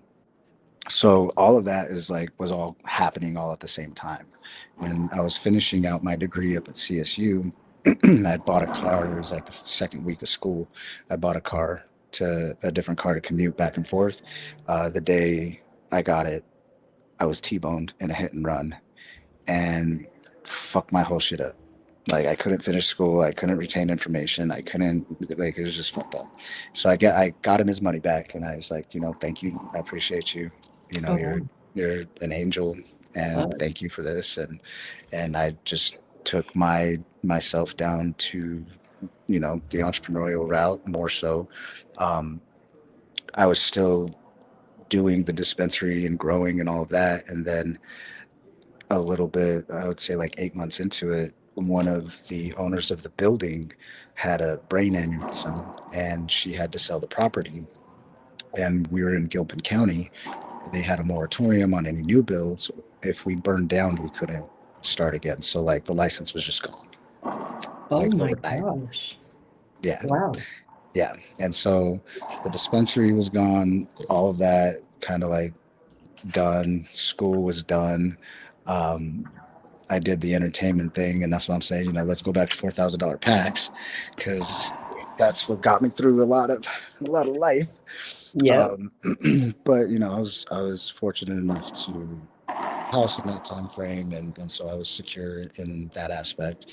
And yeah, started doing entertainment. And I bought the silent disco headphones, started throwing my own events, and not necessarily centered around just rap or hip hop. I would bring like an entire experience. So you're gonna have silent disco, multiple DJs. You're gonna have live performances, live painters, a bunch of different vendors, and really kind of like curating um, something for everyone. That way, people didn't leave, because Hmm. attention spans are short. And so, if you give people enough things to do, they'll stay Yes. longer. They'll spend more with the venue, and everybody wins.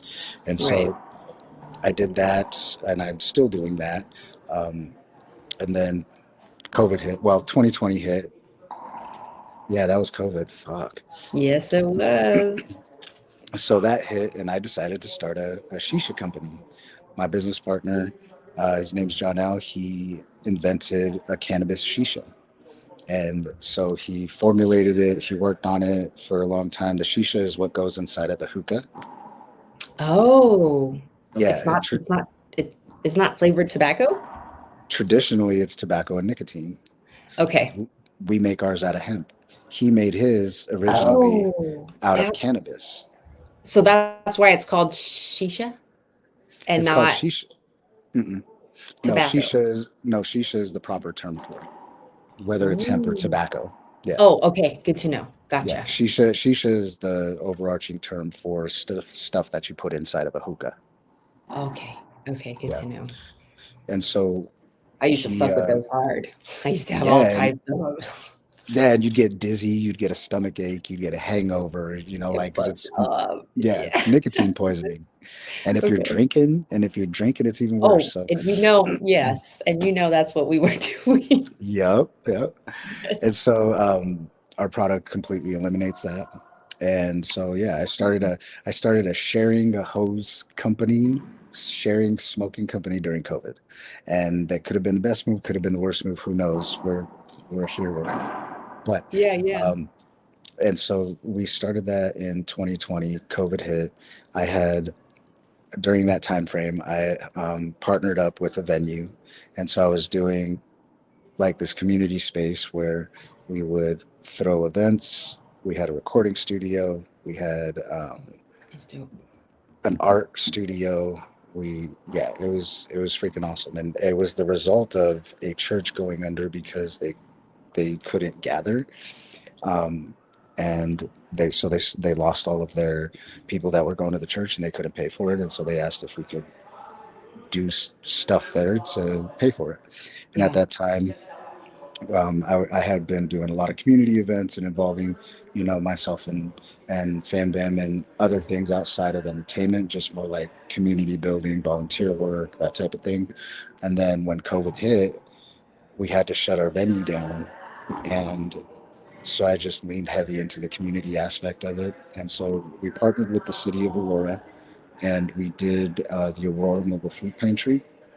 And so our job was to park all the cars, and I brought or excuse me, like line all the cars for parking, because like it was rows, I would say probably like 15 rows of cars deep every week to get everybody their food, and they would have to drive through because they couldn't get out. Nobody could Yeah. assemble like big, Right. and so then I brought music and entertainment and for people while they were waiting in their cars, me and the whole team. And then we would park the cars, and we did that for the entire, like, I would say like 7 months, 6 months, something like that. We ended up Oh, feeding 650,000 people throughout that experience, and we received a Everyday Hero Award from the city of Aurora, and that really started to like cement the company as a whole, and what we stand for and how we deliver.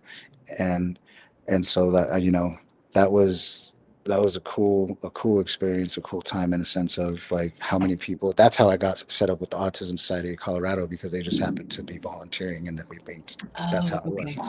because I Yeah. had the headphones. Right, right, right. Yeah.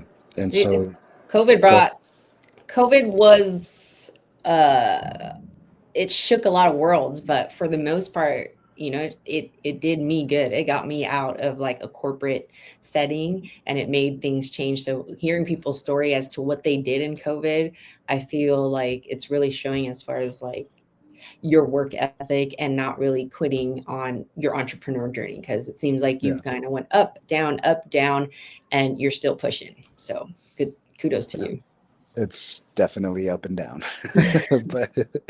but so we shut down the venue, and then everybody came back, and so then we were allowed to reopen, right? And then they did the second shutdown, and then at that point in that point in time, I just said fuck it, and I was throwing, we're past it enough now to where I'm not going to get too much flack for it, but like I was throwing fucking ragers. We had 350 people in that bitch. Like we were throwing down, and we never had a COVID outbreak. We were adhering to their guidelines, whatever how arbitrary they were. But yeah, at that point in time, I was tired, and I had lost a lot of money, and I was just like, you know what, just fuck them. It doesn't affect them. Like I'm talking about like government agencies, like they're all still eating. They all still got Yeah. money, like all these They weren't shut legislators, down. they weren't, Yeah. nah, nah.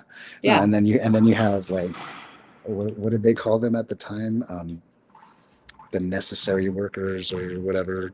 I forget what the term that they used for it was, but yeah. And so we, uh, we ended up having to shut that down because there was a person who had diabetes who was known to overdose on drugs, and he came into our spot and he did that shit. We saved his life. We had Narcan on hand, and yeah, and that got the fuzz on us, and so they after that it was just like, all right, well, move on to the next space.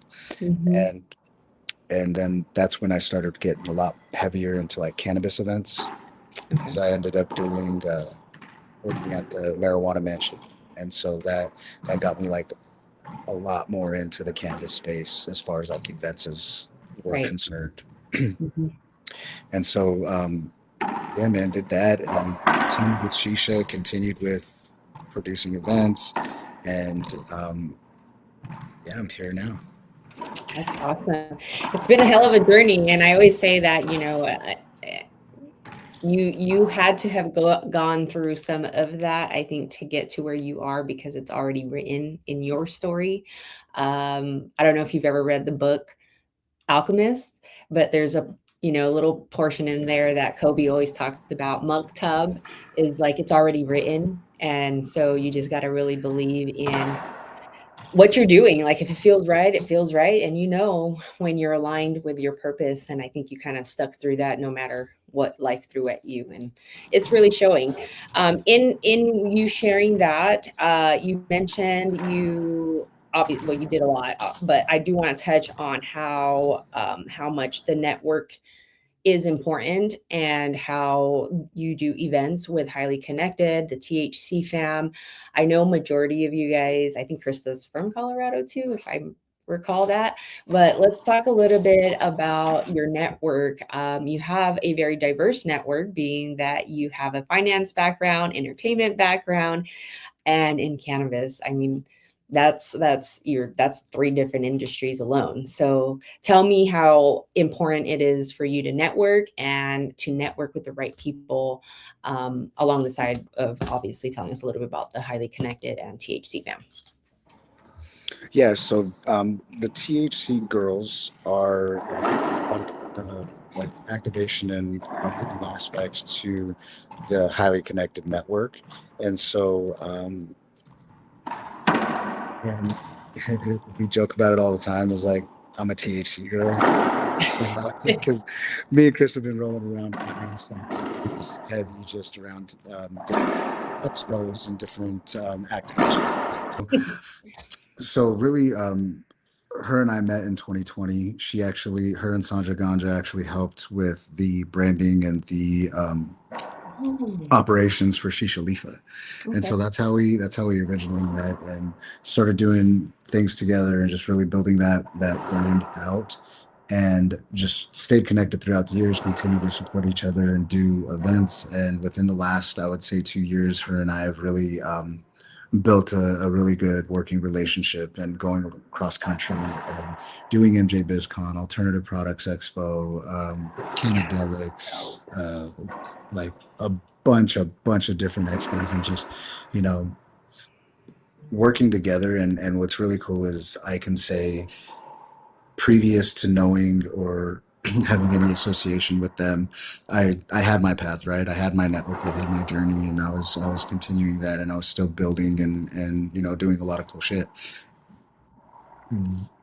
Joining forces and like supporting each other really kind of set that into hyperdrive, right?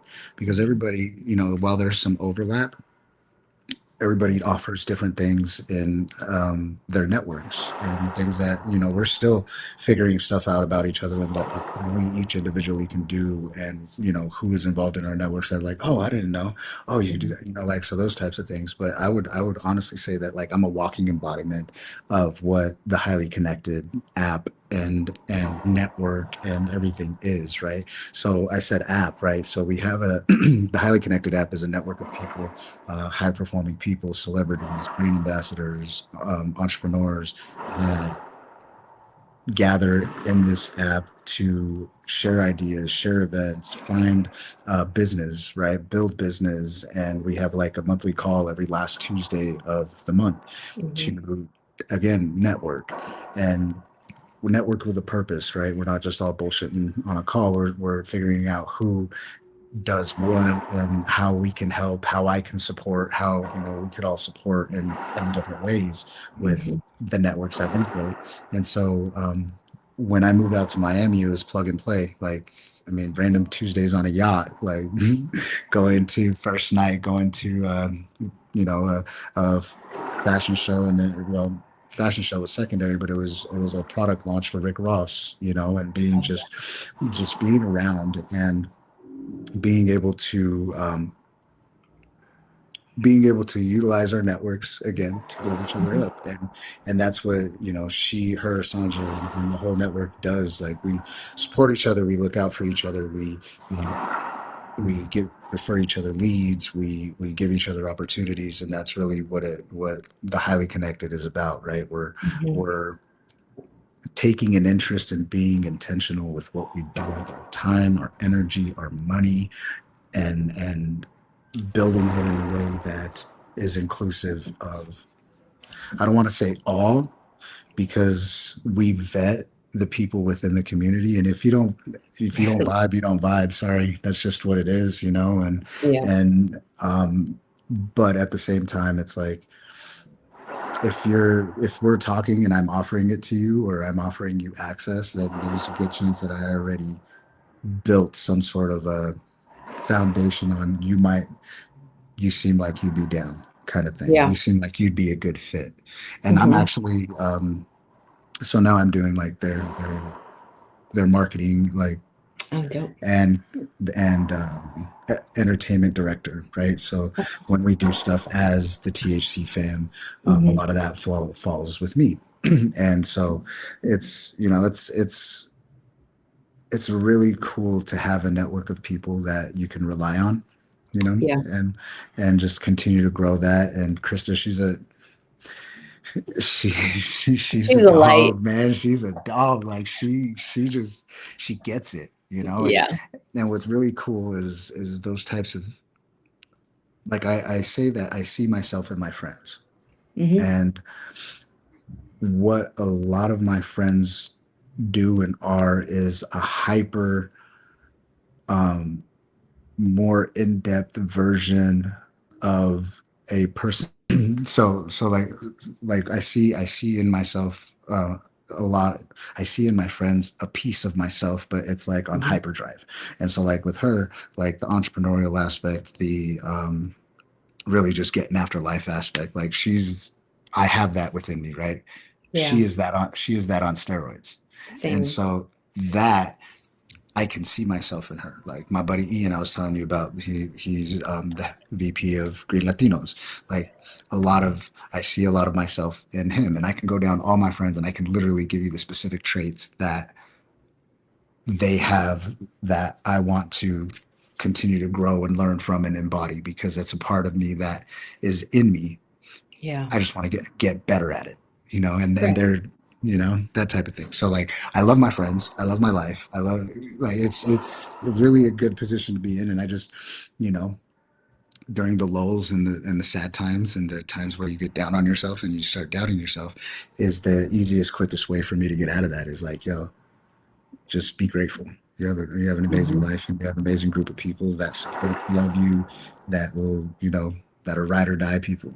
So be Yeah. grateful and get out of your own shit. Stop being a bitch. Yeah, well, our own mind, we are our worst critics, and our mind will Yeah. definitely fuck with us. So it's really important that you're clear.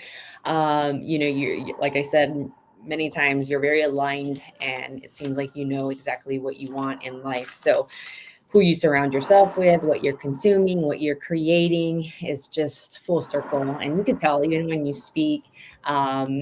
You had a big ass smile when I mentioned Krista's name, and it's just genuine. And that's all of you guys. I can tell you from personal experience, that's why I kind of tripled down on the THC fam, everything Krista created with Sanja, with Highly Connected. You guys equally have shown me organic support. Everything that you guys have done with Highly Connected, I have seen grown. I think the last call I was on, we had over 40 people on. And you don't highlight yourselves. You highlight everybody in that particular network, but herself. Like she's never putting herself on the limelight. And to me, that shows a lot as far as who she is as a person. And why I would fuck with her is because she's got some leadership skills that I don't necessarily have myself. And like you said, those are things that I want to surround myself with in hopes to learn and grow in the same way. So you guys are kicking ass, and I love that you guys have welcomed me to that little network, and actually big network now. It's something that I'm so proud of, and I just recently reached out to Krista. I was like, hey, I was just talking to somebody I met at MJ, and they knew you and Krista, but didn't really know, like, how do we stay connected? And I just told them about the app, and I didn't know that if you're part of the app, we have a link that we could refer other people to, and you guys just really it's like a forum to where you guys are just kind of giving back to one another. And like you said, if I'm looking for somebody that is a videographer in California, I feel like I would go to that app and I would look to see who can serve me in that specific space. And the fact that she does the monthly calls allows us to kind of get to know people in other states that are doing Yes. cool ass things. So I'm glad I got a chance to meet you and hear your story. I feel like we can talk about shit all day long, but I probably should wrap this up. Thank you again for spending time with me. I know it's getting later in your end of the world. But before we let you go, I do have a quick rapid fire to go through, and then Okay. we'll wrap it up. Okay. All right, AG. 7 grams, rapid fire, one word question or one word answers or one sentence, book or podcast for business inspiration or your personal development. Book. Okay. What or how do you handle haters when they come to you for what you have built? I don't. You don't deal with haters. You say what you want. Like there's one thing that I learned from, well, among other things, from Krista and Sandra is if you don't give it your attention, it goes away. Because I was getting some bad PR I because I was like throwing that. ragers during COVID. They just didn't know who it was, but it was me. And so like I was in the paper, I was in like like fucking Westward, like this one of the big like entertainment things out here, and I'll do that all day. It's like there were Fuel. people talking shit on my name, and I was asking them, how do I do this? How do I address this? Da da da da. And they're like, You it'll go don't. away. Yeah, I Yeah. feel you. Great answer. I know. I always tell people it's kind of fuel. I know it's bad. Pick your poison, but that one will fuel me. Fuel me. Coffee, cardio, or cannabis to start your day, or all. Cardio. Well, I do. So after I do my affirmations, I do 50 push-ups, and then I go brush my teeth. Oh, that's a good one. That's a good one because you know what? I just found out study that most men can't even do 10 push-ups today, and I was like, oh. So Oof. yeah. I do 50 straight. Yeah, like the old school military, like there's a base where how many push-ups you're supposed to do. I think women are supposed to be able to do anywhere from 2 to 6. Guys are supposed to like 10 and up. I don't know, double the amount. Oh wow. So good for you. Flower or edibles for performance. Flower. Ice bath or sauna? Sauna. Is AI stealing jobs or do they just let us take more naps? Both. All right, last one. If one got leaked, which one would you prefer, your text or pictures? Oh God. Ooh, my pictures because they're more fun. My texts, I don't really say too much. Yeah. Cool. Yeah, no. So far, if everyone has chosen pics, I guess it's safer. I was like, what's the heart? Like, what's the worst you're gonna see? Is like a little bit of weed, a little bit of what? For me, it's weed, kids, and food, probably, or maybe working out. But yeah, no, I think it's funny. People have to think about that one. All right, that's all I got. Thank you so much. I have a question. Yeah. I have a question for you, just real quick. Oh no. Just real fast. Well, it won't be a fast answer. What's one thing that you once believed that you no longer believe to be true?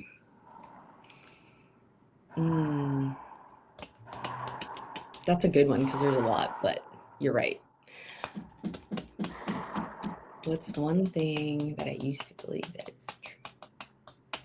That you no longer believe to be true. Oh, that I no longer believe to be true. Fuck. I don't know. Okay, that's for next time. Because I want to be back. I would love to be back. Yeah. Yes. No, we have so much to talk about. That's a fucking good question. I don't know, Adrian. Thanks a lot. Now I'm going to be freaking sitting here thinking I'm a DM you at like 12 o'clock. Yeah, I was going to say, go ahead. I don't know what it is. Okay. Yeah, you stumped me there. I don't know. I have to think of something. It's a hard question. It's a hard question. That is you want really. to be. Yeah. I'm a smoke. I'm gonna let you know. I'm gonna get back to you. Sounds good. All right, guys. AG's got to go. I got to go. I appreciate you guys tuning in. As we said, he'll be back, and we'll make sure all of his information is in the description along with the highly connected information as well, in case that's something you guys are interested. But for now, that's all we got. I'm out.